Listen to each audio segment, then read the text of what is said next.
આગળ વાત કરીએ તો ઉમદા વાયુઓના સંયોજન. તો એમાં કીધું છે અષ્ટકના નિયમ પ્રમાણે સંયોજનમાં ઉમદા વાયુ જેવી સ્થાયી ઇલેક્ટ્રોન રચના બને તેવી બંધ રચના બને છે. એટલે અષ્ટકનો નિયમ શું કહે છે કે દરેક જે સંયોજનો છે તેની છેલ્લી કક્ષામાં 8 ઇલેક્ટ્રોન હોય જે ઉમદા વાયુ જેવી સ્થાયી ઇલેક્ટ્રોન રચના પ્રાપ્ત કરે. પણ ઉમદા વાયુઓમાંથી HCF2 એટલે ઝેનોન ડાયફ્લોરાઇડ, ક્રિપ્ટોન ડાયફ્લોરાઇડ વગેરે સંયોજનો બને છે જેમાં અષ્ટકનો નિયમ જળવાતો નથી. કઈ રીતે?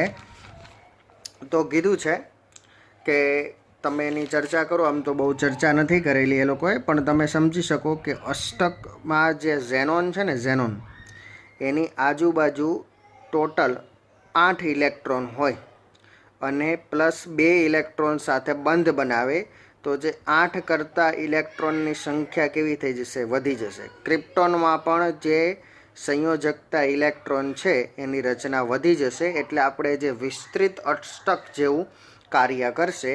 એટલે અમુક ઉમદા વાયુઓ પણ એવા છે જે સ્થાયી ઇલેક્ટ્રોન રચના 8ની જગ્યાએ વધારે ઇલેક્ટ્રોન રચના પ્રાપ્ત થતી જોવા મળે છે. પાંચમું કીધું છે અષ્ટકનો નિયમ અણુના આકારની જાણકારી આપતો કે સમજાવતો નથી. એટલે એના ઉપરથી આપણે કોઈ ચોક્કસ આકાર નથી આપી શકતા કે ભાઈ છેલ્લી કક્ષામાં જો 4 ઇલેક્ટ્રોન હોય તો આવો આકાર હશે, છેલ્લી કક્ષામાં 5 ઇલેક્ટ્રોન હોય તો આવો આકાર, એવું કોઈ ચોક્કસ માહિતી નથી. અષ્ટકના નિયમથી અણુઓની સાપેક્ષ સ્થિરતા અને ઉર્જાની માહિતી મળતી નથી કે જો 5 ઇલેક્ટ્રોન હોય તો એ સ્થાયી હશે કે નહીં, ઉર્જા કેટલી હશે કે નહીં, માહિતી નથી આપતો. આમ અષ્ટકનો જે નિયમ છે સાર્વત્રિક નથી, એટલે બધી જ જગ્યાએ યુઝ નથી થતો, છતાં બંધ રચનાની પ્રાથમિક જાણકારી આપે છે તે માટે ઘણો જ ઉપયોગી છે. એટલે આપણે બંધ જે રચાય છે એની પ્રાથમિક માહિતી આપે છે કે કઈ રીતે બંધ રચાઈ શકે. બરાબર છે? એટલે એક શું કહેવાય, શરૂઆતનું સ્ટેપની તમને માહિતી આપે છે. હવે કીધું છે આયનીય બંધની રચના સમજાવો. તો એના માટે તમને કીધું કે અનુવર્તી તટસ્થ પરમાણુઓમાંથી ઘન અને ઋણ આયન બનવાની સરળતા એટલે તમારો આયનીય બંધ. આયનીય જે ઘનમાં ધન અને ઋણ આયનોની ગોઠવણી એટલે કે સ્ફટિકમય સંયોજનોની લેટિસ ગોઠવણી કહેવાય છે. એટલે જે આયનીય ઘન હોય ને એને સ્ફટિક લેટિસ કહેવાય. શું કહેવાય? સ્ફટિક લેટિસ. બરાબર છે? જેની આપણે માહિતી મેળવીએ કે જો તમારે ધાતુ જે છે ગેસિયસ ફોર્મમાં હોય, એક ઇલેક્ટ્રોન શું કરે? ગુમાવે ને M+ બને તો એને આયનીકરણ એન્થાલ્પી કહેવાય, તો આયનીય એન્થાલ્પી કહેવાય. ડેલ્ટા આયોનાઇઝેશન એન્થાલ્પી એટલે એક ઇલેક્ટ્રોન દૂર કરે છે. જો કોઈ તટસ્થ પરમાણુ એક ઇલેક્ટ્રોન મેળવે અને ઋણ આયન બને તો ઇલેક્ટ્રોન પ્રાપ્તિ એન્થાલ્પી. બરાબર છે? એટલે એક તત્વની આયનીકરણ એન્થાલ્પી ઓછી અને બીજા તત્વની આયનીકરણ એન્થાલ્પીનું મૂલ્ય વધારે ઋણ હોય, બરાબર છે, ત્યારે નોર્મલી કયો બંધ રચાતો હોય છે? આયનીય બંધ રચાતો હોય છે. સ્ફટિક લેટિસ ઉર્જા એટલે ડેલ્ટા લેટિસ એન્થાલ્પી વધારે હોવી જોઈએ. નોર્મલી જ્યારે ધન અને ઋણ આયન એકબીજાને વિરુદ્ધ આકર્ષણ બળ ધરાવે છે અને એકની ઉર્જા ઓછી ને બીજાની અનુરૂપ વધારે હોય ત્યારે પ્રબળ બંધ બનાવે છે. અને આ પ્રબળ બંધની લેટાઈસ ઉર્જા હંમેશા વધારે હોવી જોઈએ અને હોય છે પણ. બરાબર છે? એટલે મજબૂતાઈ વધે છે. M+ અને X- માંથી MX બને.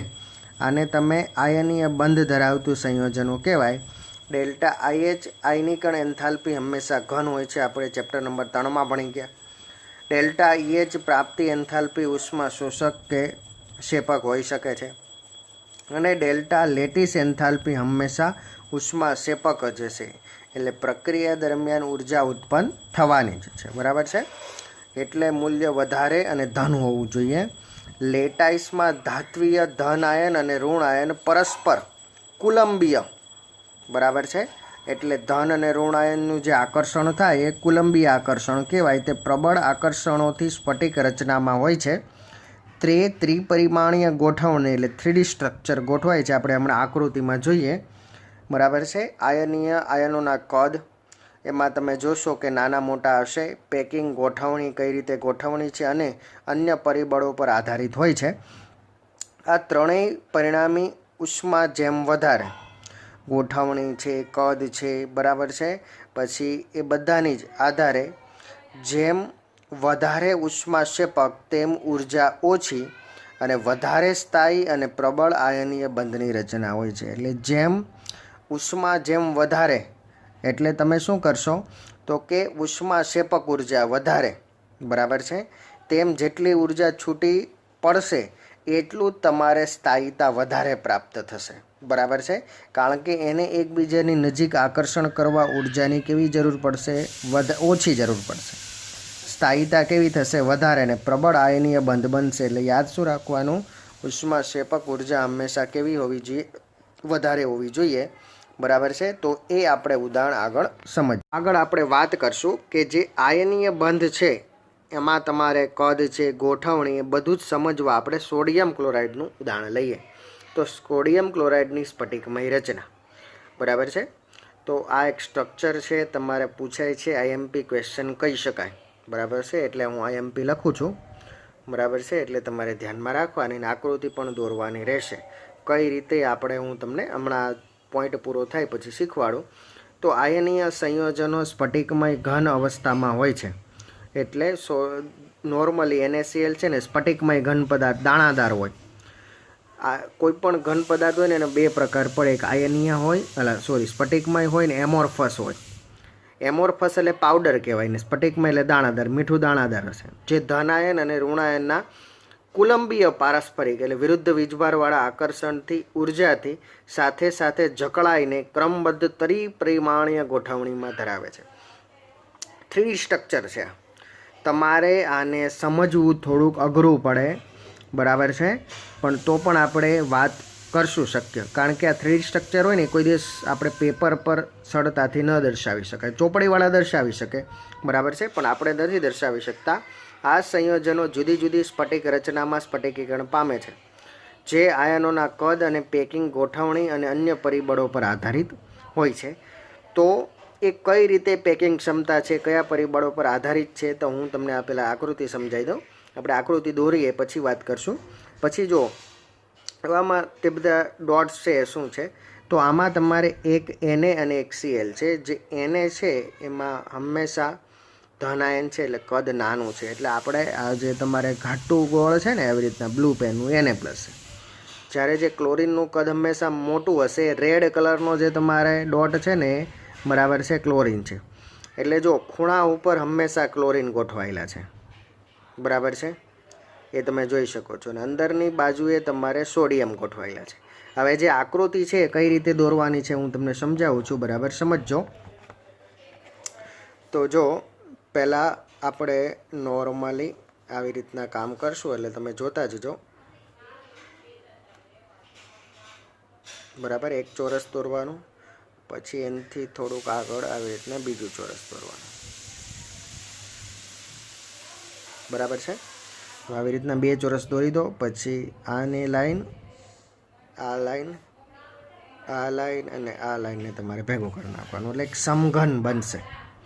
પછી તમારે શું કરવાનું, અહીંયા હાફમાં ડોટ મૂકવાનું. આ જે પહેલું હતું અહીંયા હાફમાં ડોટ મૂકો, બરાબર છે. એટલે જે અડધી લાઈન હોય ત્યાં વચ્ચે તમારે ડોટ મૂકવાનું. પછી એ બંનેને જોઈન્ટ કરી દેવાનું.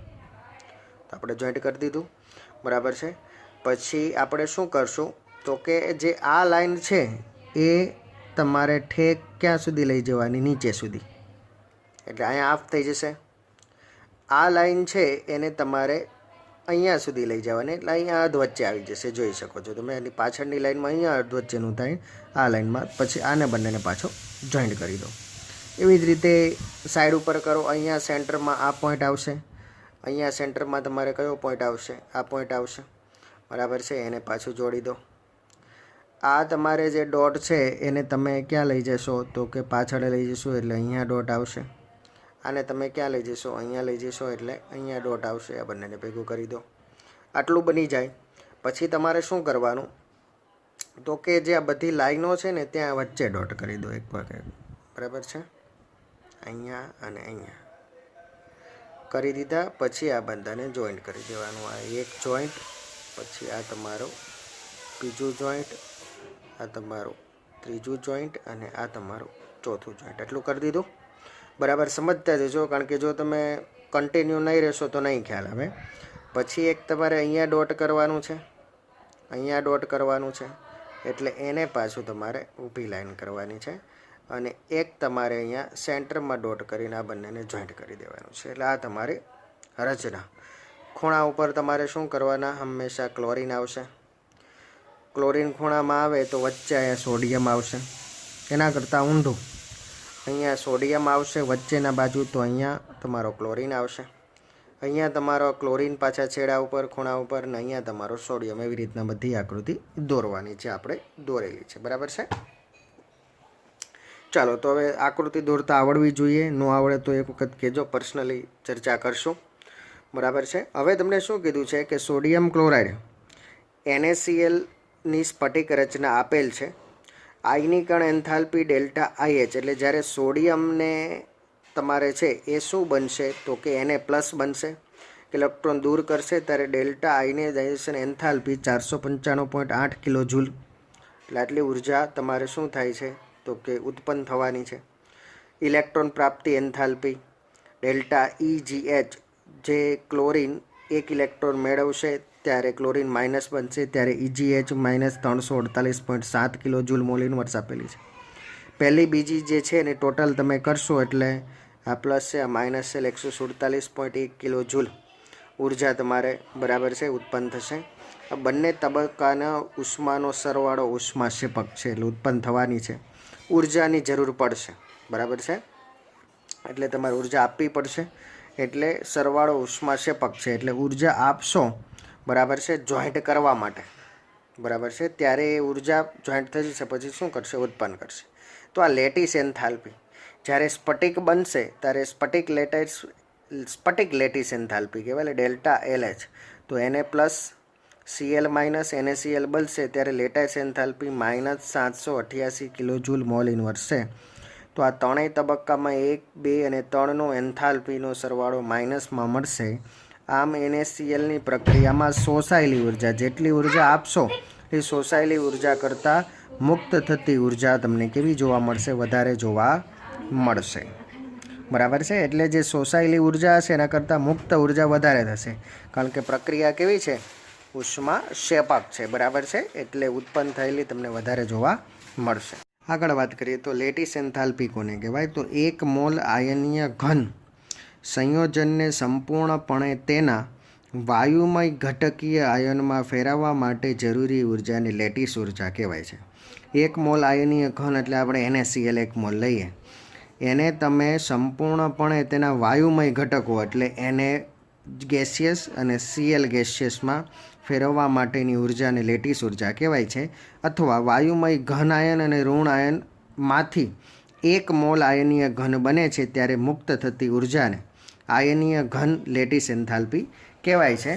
ઉદાહરણ આપેલું છે કે NaClની લેટિસ એન્થાલ્પી 788 આપણે આગળ ભણી ગયા, એટલે કે એક મોલ ઘન NaCl ના એક મોલ Na પ્લસ અને Cl માઇનસને અનંત અંતરે લાવવા માટે બરાબર છે આટલી ઉર્જા જોઈશે. એટલે તમારે આટલી ઉર્જા જરૂર પડે ને લેટિસ એન્થાલ્પી કહેવાય. બરાબર છે. તો એ પ્રમાણે કીધું છે. આગળ વાત કરીએ તો બંધ લંબાઈ શું છે? તો અણુમાં જોડાયેલા બે પરમાણુના કેન્દ્રો વચ્ચે સંતુલિત અંતરને બંધ લંબાઈ કહેવાય. કોઈ પણ બે અણુ તમે લઈ લો, એના જે કેન્દ્ર વચ્ચેનું અંતર છે બરાબર છે, એનું સંતુલિત જે અંતર થાય ને એને બંધ લંબાઈ કહેવાય તમારે. બરાબર.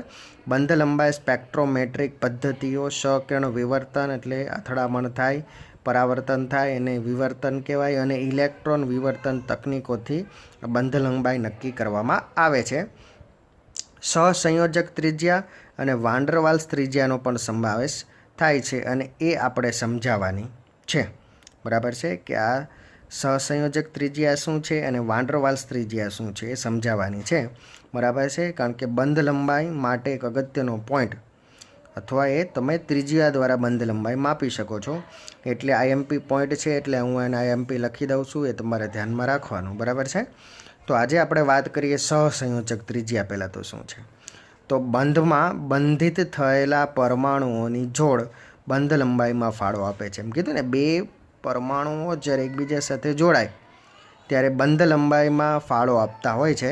તો પરમાણુની સહસંયોજક ત્રિજ્યા કોને કહેવાય? તો સહસંયોજક બંધમાં રહેલા દરેક પરમાણુનો ફાળો તે પરમાણુની સહસંયોજક ત્રિજ્યા છે. બંને પરમાણુ સહસંયોજક ત્રિજ્યામાં ફાળો આપે છે.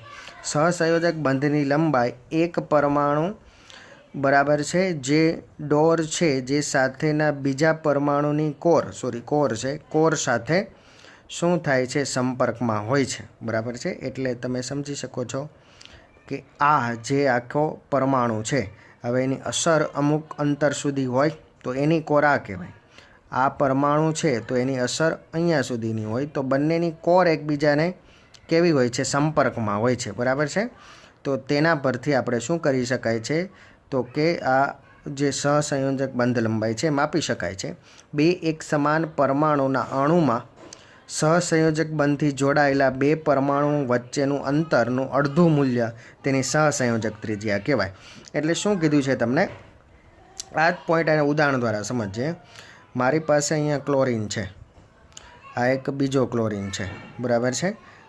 તમારે શું કરવાનું કે બે પરમાણુના કેન્દ્ર વચ્ચેનું અંતર, એટલે આ બે પરમાણુ છે એના કેન્દ્ર વચ્ચેનું અંતર તમારે કેટલું છે? 198 pm છે. બરાબર છે. તો તમારે હવે ક્લોરીનની સહસંયોજક ત્રિજ્યા માપવી હોય તો શું કરવાનું? આને 1/2 કરી નાખવાનું. એટલે 198/2 કરો એટલે કેટલા મળે? 99 pm મળે. બરાબર છે. તો તમારે ત્રિજ્યાનું મૂલ્ય કેટલું થઈ ગયું? 99 pm થઈ ગયું. બે ભિન્ન પરમાણુ વચ્ચે બંધમાં બંધ લંબાઈ એ બી સહસંયોજક અણુ હોય તો આપણે એક એક્ઝામ્પલ લઈએ છીએ. આ એ અણુ કહેવાય, આ બી અણુ કહેવાય. તો પરમાણુ એની ત્રિજ્યા એટલે તમારે RA, આટલું જે અંતર છે ને એને RA કહેવાય. આટલું જેટલું અંતર છે એને શું કહેવાય? RB કહેવાય. બરાબર છે. તો એ બી બંધની લંબાઈ R બરાબર RA પ્લસ RB આપણે ગણી શકાય છે. આપણાને અહીંયા આપેલું જ છે. બરાબર છે કે આ એ પરમાણુ આ બી પરમાણુ છે. બરાબર છે. આ બંને કેન્દ્ર વચ્ચેનું અંતર એટલે ટોટલ તમારો બરાબર છે આખી બંધ લંબાઈ થાય. બરાબર. પણ આની જે કોર સુધીનું, આ કેન્દ્રથી કોર સુધીનું અંતર અથવા અસર જ્યાં સુધી વર્તાય ત્યાં સુધી આમાં અસરવાળું આવશે, જેની ચર્ચા આપણે આગળ કરશું. બરાબર છે. તો અહીંયા કોર સુધીનું અંતર એટલે ત્રિજ્યા થઈ જાય. તો આની ત્રિજ્યા RA અને આની ત્રિજ્યા RB એવી રીતના આપણે ગણી શકીએ છીએ. આવી રીતના તમે સહસંયોજક બંધમાં રહેલા પરમાણુઓની બંધ લંબાઈ માપી શકો છો. ચાલો, તો આજે આપણે વાન ડર વાલ્સ ત્રિજ્યા વિશે ચર્ચા કરવાના છીએ. એ પહેલાં કાલે આપણે સહસંયોજક ત્રિજ્યા વિશે ચર્ચા કરી ગયા હતા. બરાબર છે. એમાં તમે જોઈ શકો છો શું થાય છે કે બે પરમાણુના કેન્દ્ર વચ્ચેનું જે અંતર હોય, બરાબર છે, એમાં જે પરમાણુની કોર સુધીના અંતર બરાબર છે તમારે ત્રિજ્યા તરીકે ગણી શકાય છે. હવે પછી વાન ડર વાલ્સ ત્રિજ્યાની વાત કરીએ તો તે આપણા માટે નવો પોઈન્ટ છે અને IMP ક્વેશ્ચન છે. આ પણ સહસંયોજક ત્રિજ્યા અને વાન ડર વાલ્સ ત્રિજ્યા પૂછાય છે, એટલે બરાબર ધ્યાન રાખવું. તે અણુમાં પરમાણુની એકંદરે ત્રિજ્યા છે અને તેમાં અબંધકારક સ્થિતિમાં સંયોજકતા કોષનો, અબંધકારક સ્થિતિમાં બંધ મળેલા નથી ત્યારે સંયોજકતા કોષનો સમાવેશ થાય છે. એટલે જે સંયોજકતા એટલે છેલ્લી જે કોષ છે અથવા જે કક્ષા છે એમાં રહેલા ઇલેક્ટ્રોનનો સમાવેશ થાય છે. આ ત્રિજ્યા ઘનમાંના અલગ અલગ અણુઓમાંના બે સમાન પરમાણુઓ વચ્ચે, જો બે સમાન અલગ અલગ અણુઓમાંના એટલે બે અલગ અલગ અણુઓ થઈ ગયું, એમાં જે પરમાણુઓ હોય, જો આ બે અણુ છે, 1 2 આ અણુ થઈ ગયો, આ 1 2 અણુ એટલે જુદા જુદા અણુમાં આ તમારે બંને પરમાણુ છે, એ બે પરમાણુ વચ્ચે એક આ પરમાણુ અને આ પરમાણુ વચ્ચે અંતરનું અડધું મૂલ્ય એટલે તમારે વાન ડર વાલ્સ ત્રિજ્યા ગણી શકાય. બરાબર છે. જો એના માટે સમજવા માટે બંધિત અવસ્થામાં, તો આ બંધ બનેલા હોય ત્યારે કોઈ પણ પરમાણુનો કોર એટલે જે આ અસર વર્તાય એની વાત કરેલી છે એ લોકોએ, આપણે આખા અણુની વાત કરીએ છીએ એટલા માટે સંલગ્ન પરમાણુના કોર સાથે સંપર્કમાં હોય એટલે એની સંલગ્ન સાથે, એટલે આ બંનેના પરમાણુની કોર સંલગ્ન છે એવો બીજો પરમાણુ લેવાનો, સંપર્કમાં હોય તેમની ત્રિજ્યા પરથી, એટલે બંનેની તમારે શું લેવાની છે? ટોટલ ત્રિજ્યા, અને પછી એનું તમારે શું કરવાનું? અડધું મૂલ્ય એટલે તમારે ત્રિજ્યા માપવામાં આવે છે। જો હું તમને કહી દઉં કે આ તમારે બે ભેગા છે પરમાણુ એટલે અણુ, આ બીજો અણુ લીધો, આ બંનેની એક રીતે કોર છે, બરાબર છે, જે અસર વર્તાય છે એની ચર્ચા કરેલી છે। એકબીજાના નજીક છે ત્યારે બે પરમાણુ વચ્ચેનું જે અંતર, જો બે પરમાણુ વચ્ચેનું અંતર આપણાને કેટલું આપેલું છે 360 pm આપેલું છે, તો એનું અડધું કરીએ એટલે 180 pm થઈ જાય, બરાબર છે। તો એવી રીતે તમે વાન ડર વાલ્સ ત્રિજ્યા માપી શકો છો। આપણે અલગ ચર્ચા કરીએ, જો આમાં લખેલું જ છે ક્લોરીન અણુમાં સહસંયોજક અને વાન ડર વાલ્સ ત્રિજ્યાની આપણે ચર્ચા કરીએ, એટલે આ બંનેનું ભેગું એક્ઝામ્પલ આપેલું છે કે ભાઈ તમારે સહસંયોજક પણ ગણવી હોય તો પણ આમાં ગણી શકાય ને વાન ડર વાલ્સ તો આપણે ગણવાની જ છે। તો RC એટલે સહસંયોજક ત્રિજ્યા, બે ક્લોરીનના કેન્દ્રો વચ્ચેનું અંતર ભાગ્યા 2, એટલે આ બે તમારા ક્લોરીન પરમાણુ છે સમજી લો, એ બે ના કેન્દ્ર વચ્ચેનું અંતર 198 pm છે, ભાગ્યા કેટલા કરવાના 2, તો 99 pm મળશે। એટલે બે પરમાણુ વચ્ચે તમે માપો ને તો સહસંયોજક ત્રિજ્યા માપી શકાય, પરંતુ તમારે વાન ડર વાલ્સ ત્રિજ્યા માપવા માટે બે અલગ અલગ અણુના જે પરમાણુના કેન્દ્ર વચ્ચે લેવાનું। સમજો એક જ અણુના બે પરમાણુ તો સહસંયોજક, પણ જુદા જુદા અણુના બે પરમાણુ વચ્ચેના કેન્દ્રોનું અંતર દ્વારા વાન ડર વાલ્સ ત્રિજ્યા માપી શકાય। બે સીએલના કેન્દ્રો એટલે એક આ સીએલ અને એક આ સીએલના કેન્દ્ર વચ્ચેનું અંતર 360 pm છે, ભાગ્યા 2 કરશો એટલે 180 pm મળશે। તો આ રીતે તમારે વાન ડર વાલ્સ ત્રિજ્યા યાદ રાખવાની, અગત્યનો ક્વેશ્ચન છે। આગળ ચર્ચા કરીએ તો બંધકોણ એટલે શું તેના વિશે લખો। તો અણુ કે સંકીર્ણ આયનમાં મધ્યસ્થ પરમાણુની આસપાસ બંધન ઇલેક્ટ્રોન ધરાવતી કક્ષકો વચ્ચે રચાતા ખૂણાઓ, એટલે એક મધ્યસ્થ પરમાણુ હોય, આપણે એને આગળ ચર્ચા કરીએ, બરાબર છે। ચાલો કરી દઈએ કે આ મધ્યસ્થ પરમાણુ છે કયો ઓક્સિજન, એની સાથે બંધિત અવસ્થામાં હાઇડ્રોજન છે, બરાબર છે। તો આ બંધિત અવસ્થામાં જે ઇલેક્ટ્રોન યુગ્મ છે, બરાબર છે, આ ઇલેક્ટ્રોન યુગ્મ થાય ને, આ એક બે ઇલેક્ટ્રોન, આ બે ઇલેક્ટ્રોન એટલે આ યુગ્મો થયા, એના વચ્ચેનો જે ખૂણો હોય ને એને શું કહેવાય છે તો કે બંધકોણ કહેવાય છે, બરાબર છે। બંધકોણને અંશમાં રજૂ કરાય છે, 104 ડિગ્રીને 5 અંશમાં રજૂ કરાય છે। તે પ્રાયોગિક રીતે સ્પેક્ટ્રોમેટ્રિક પદ્ધતિ વડે નક્કી કરાય છે, સ્પેક્ટ્રોમીટર આવે એ સાધન દ્વારા નક્કી કરાય છે। ઉપયોગ બંધકોણ અણુ અને સંકીર્ણ આયનમાં મધ્યસ્થ પરમાણુ આજુબાજુ વહેંચાયેલી કક્ષકો વિશે ખ્યાલ આપે છે। કઈ કઈ કક્ષકોએ બંધમાં ભાગ લીધો છે, કોણે નથી લીધો, એ અને આકાર નક્કી કરવામાં પણ મદદરૂપ થાય છે। જો એક્ઝામ્પલ આપેલું છે કે જે પાણીમાં HOH બંધકોણ 104 ડિગ્રી 5 અંશ આપેલો છે, નીચે પ્રમાણે છે, અને આના ઉપરથી આકાર શું નક્કી કરી શકો છો, વળેલો અથવા કોણીય આકાર કહી શકાય, બરાબર છે। તો બંધકોણ ઉપરથી આટલી માહિતી મળે છે। ચાલો આગળ વાત કરીએ તો બંધ એન્થાલ્પી। તો વાયુમય અવસ્થામાં બે પરમાણુઓની વચ્ચે ખાસ પ્રકારના બંધને તોડવા માટે જરૂરી ઉર્જાને બંધ એન્થાલ્પી કહેવાય છે। એટલે વાયુમય અવસ્થામાં જે પણ પરમાણુઓ હોય એ બે પરમાણુ વચ્ચેનો જે બંધ હોય એને બ્રેક કરવા, તોડવા માટે જે આપવી પડતી ઉર્જા એ બંધ એન્થાલ્પી કહેવાય છે। બંધ એન્થાલ્પીનો એકમ કિલો જોલ મોલ ઇન્વર્સમાં દર્શાવાય છે કે આટલી કિલો જૂલમાં ઉર્જા આપો પ્રતિ મોલ ઉપર તો એની બંધ એન્થાલ્પી કહેવાય।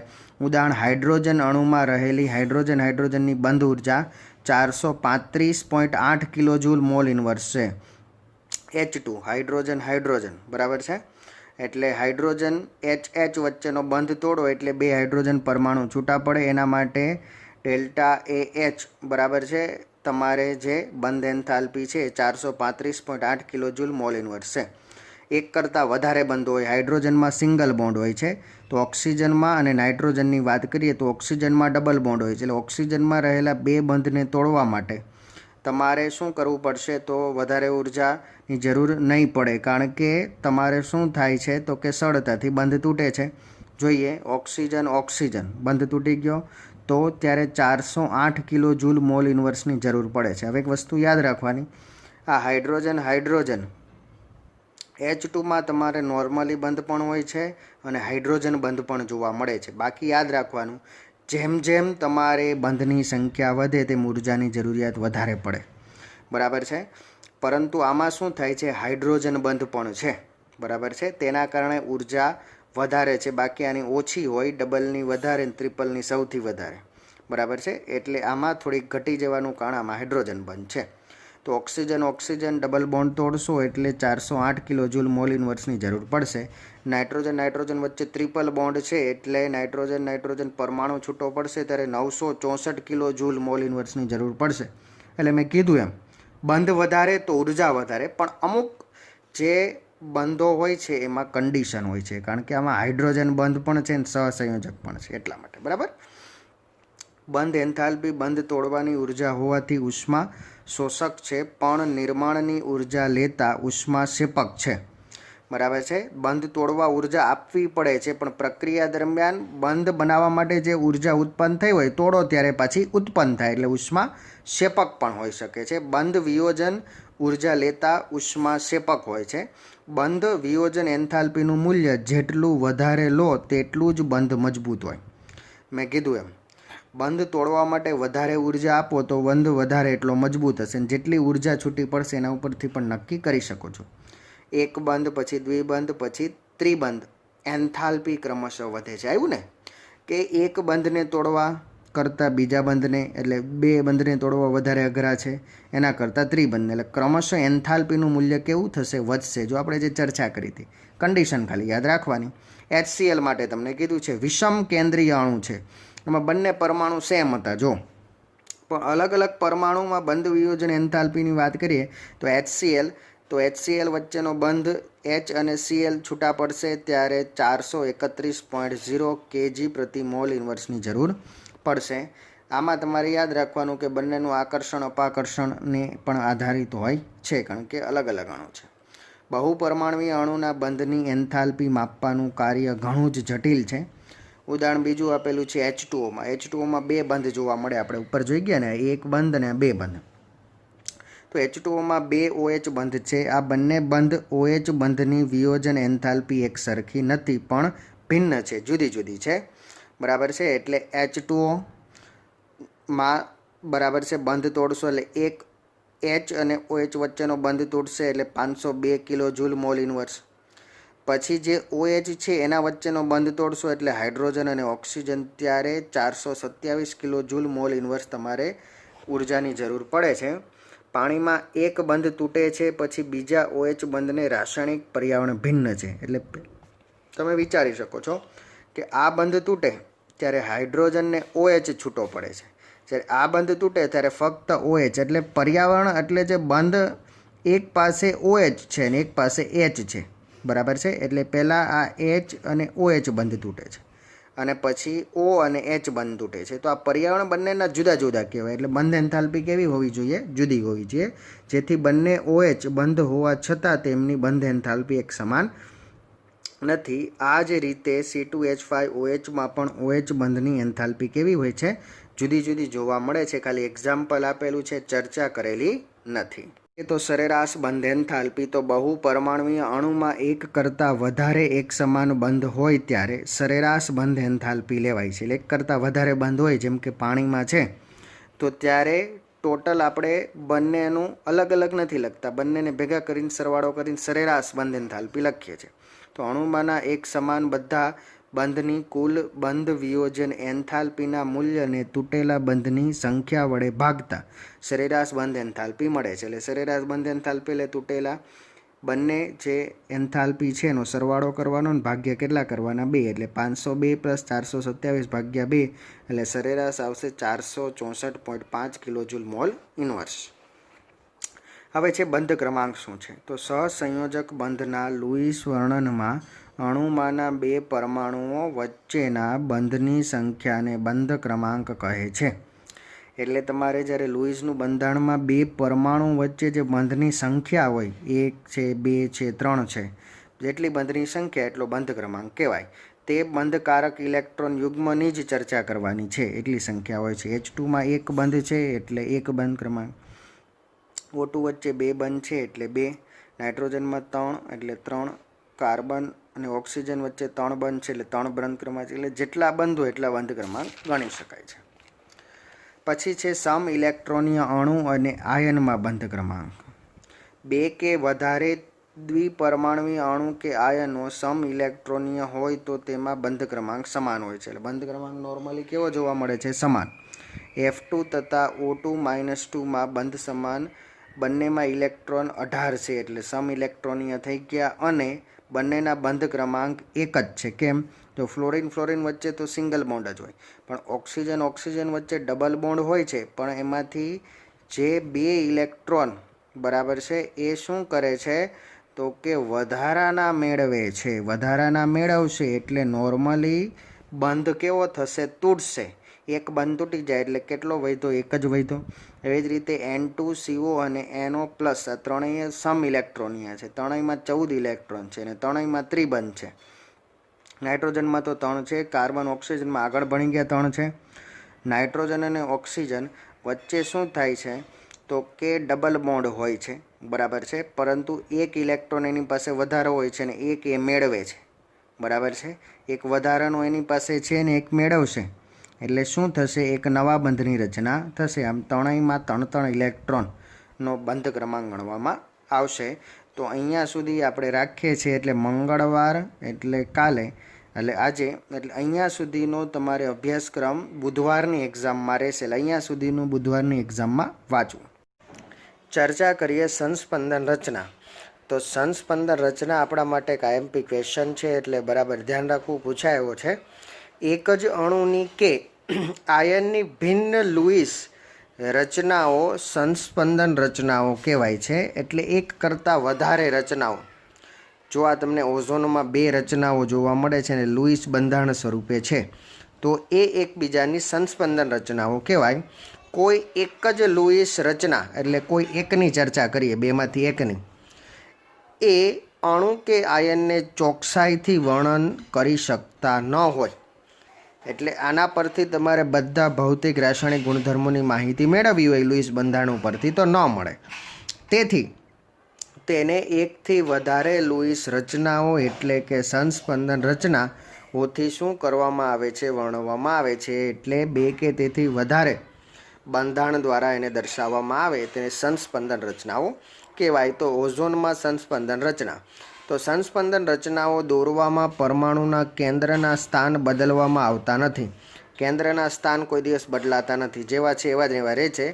દરેક સંસ્પંદન રચનાઓમાં બંધકારક એટલે જે બંધ બનાવેલા છે તે બંધ બનેલા છે અને અબંધકારક એટલે ડોટ તમને ઓક્સિજન ઉપર દોરેલા છે તે એના સ્થાન બદલાય છે. ખાલી જો કાં તો અબંધકારક કાં તો બંધકારક ઇલેક્ટ્રોન યુગ્મના સ્થાન થાય છે, પરંતુ લુઈસ રચના ભિન્ન લાગતી નથી, નોર્મલી સરખી જેવી જ લાગે છે. ભિન્ન સંસ્પંદન રચના વચ્ચે આવું તીર દર્શાવેલું છે. તે તીર શું દર્શાવે છે? દરેક સંસ્પંદન સમાન ઉર્જાની હોય છે. એટલે આમાંથી આ ટ્રાન્સફર થાય, આમાંથી આ, એટલે તમે જોવા જાઓ તો બંનેનું સાથે સ્ટ્રક્ચર એટલે બંનેને ભેગું સ્ટ્રક્ચર કરીએ તો આપણાને આ રીતે જોઈ શકાય. માં આંશિક દ્વિબંધની હાજરી હોય છે. કેવી હોય છે? આંશિક દ્વિબંધ. ડેશ છે ને, આંશિક દ્વિબંધ. કારણ કે એક વખત અહીંયા સિંગલ બોન્ડ છે, એક વખત આ ડબલ છે, આ ડબલ છે, આ સિંગલ છે. એની ચર્ચા કરીએ તો કીધું છે કે કોઈ એક રચના સાતું બંધારણ દર્શાવતું નથી. એટલે ઓક્સિજનની બંધ લંબાઈ 148 pm હોય છે. જો આ સિંગલ ઓક્સિજન વચ્ચે બંધ હોય ને તો એની 148 pm બંધ લંબાઈ હોય છે. જ્યારે ઓક્સિજન ડબલ બોન્ડની કેટલી હોય છે? 121 હોય છે, બરાબર છે. એટલે એ દર્શાવેલું છે 121 ડબલ બોન્ડ હોય તો. O3માં આવી એકલ બંધ કે દ્વિબંધની લંબાઈ પ્રાયોગિક રીતે જોવા મળતી નથી. હવે જો ઓઝોનમાં તમે જોવા જશો, જો આવું નોર્મલી ઓક્સિજન વચ્ચે સિંગલ બોન્ડ હોય ને તો 148 હોય, ઓક્સિજન વચ્ચે ડબલ બોન્ડ હોય તો 121 હોય. પણ જ્યારે ઓઝોનમાં જોવા જાઓ છો ને આવું નથી જોવા મળતું. કેમ? તો કે O3નું સાચું બંધારણ 1 કે 2 નથી. કઈ રીતે? તો કે સાચું બંધારણ સંકર્ણ બંધારણ છે. નીચે આ દર્શાવેલું છે ને, સંકર્ણ બંધારણ કહેવાય, બરાબર છે, બંનેનું જોઈન્ટમાં. O3માં ઓક્સિજનની બંધ લંબાઈ એક સમાન 128 મળે છે. તો ઓઝોનની વાસ્તવિક રચના સંકર સ્વરૂપ 3 જ હોય છે, જેમાં એક કે દ્વિબંધ સ્થાયી નથી. એટલે શું કીધું છે તમને કે જે આ રચના છે સંકર્ણ રચના છે, ત્રીજી રચના છે, એમાં તમે 121 અને 148 વચ્ચેની બંધ લંબાઈ 128 જોવા મળે છે. એટલે તમે વિચારી શકો છો કે બંને બાજુ આંશિક તમારે દ્વિબંધ જોવા મળે છે. એકલ બંધાઈ નથી, દ્વિબંધાઈ નથી, પણ વચ્ચેનો એટલે આંશિક દ્વિબંધ કહેવાય. જો આ ઘાટી લીટી છે બંને બાજુના આછી લીટી છે. એટલે આંશિક દ્વિબંધ અને એની બંધ લંબાઈ 121 તમને જોવા મળે છે. એટલે સંસ્પંદન બંધારણો દોરવા આવશ્યક છે, કારણ કે તેમાંથી સાચી ભિન્ન લુઈસ રચના મળે છે.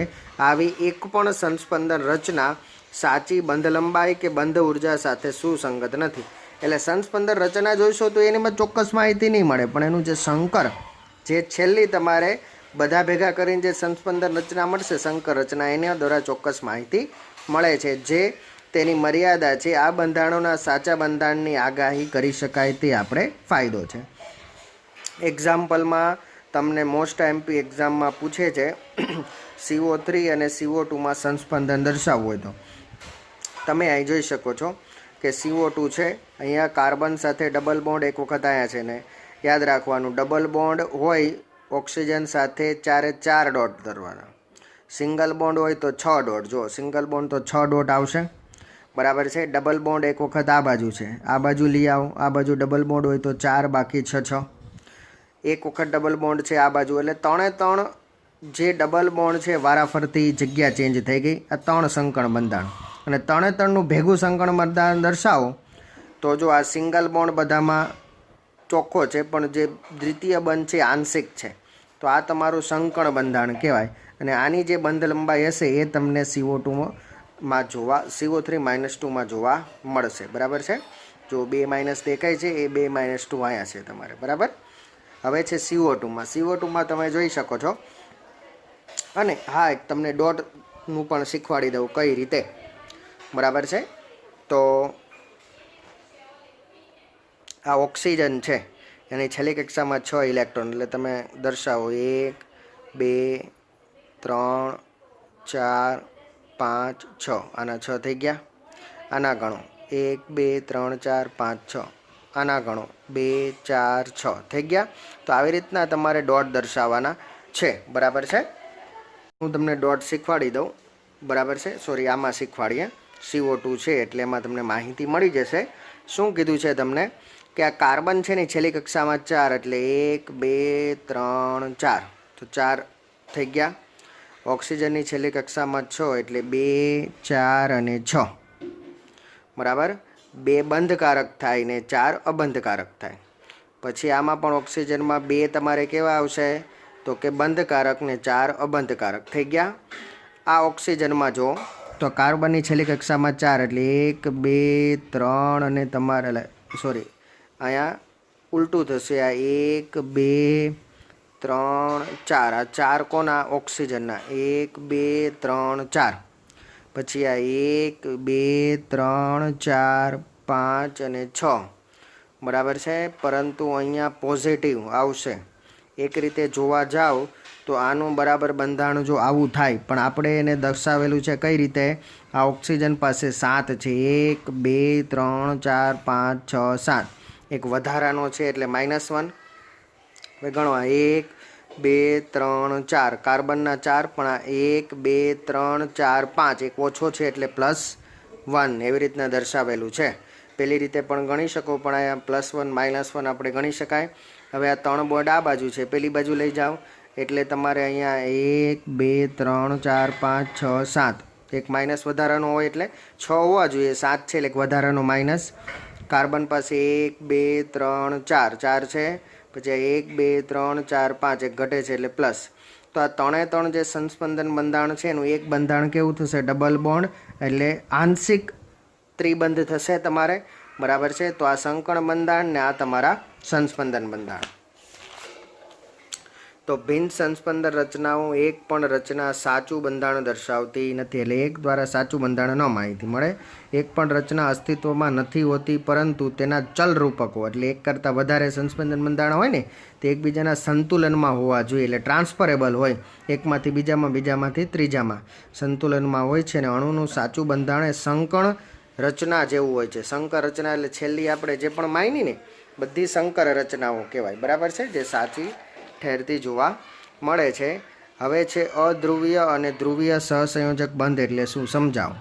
તો 100% આયનીય બંધ અથવા 100% સહસંયોજક બંધનું અસ્તિત્વ તે ફક્ત આદર્શ પરિસ્થિતિમાં જ હોય છે.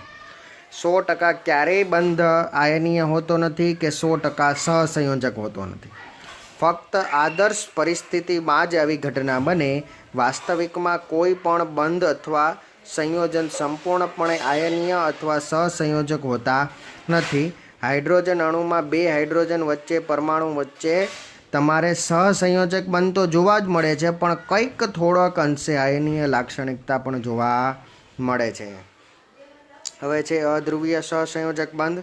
2 પ્રકાર છે એને સમજી લઈએ. જ્યારે 2 સમાન પરમાણુઓ વચ્ચે સહસંયોજક બંધ રચાય ત્યારે ભાગીદારીનું બંધકારક ઇલેક્ટ્રોન યુગ્મ, 2 સરખા પરમાણુ છે તો ભાગીદારીનું જે ઇલેક્ટ્રોન યુગ્મ છે, બરાબર છે, એ બંને પરમાણુની વિદ્યુત ઋણતા સરખી હોવાથી એક સરખા બળથી બંને બાજુ આકર્ષાય છે અને પરિણામે બંધકારક ઇલેક્ટ્રોન યુગ્મ બંને સમાન કેન્દ્રોની બરાબર મધ્યમાં જ ગોઠવાયેલા હોય છે. એટલે બંને કેન્દ્રથી ચોક્કસ અંતરે ગોઠવાયેલા હોય છે. આવા બંધને અધ્રુવીય બંધ કહેવાય છે.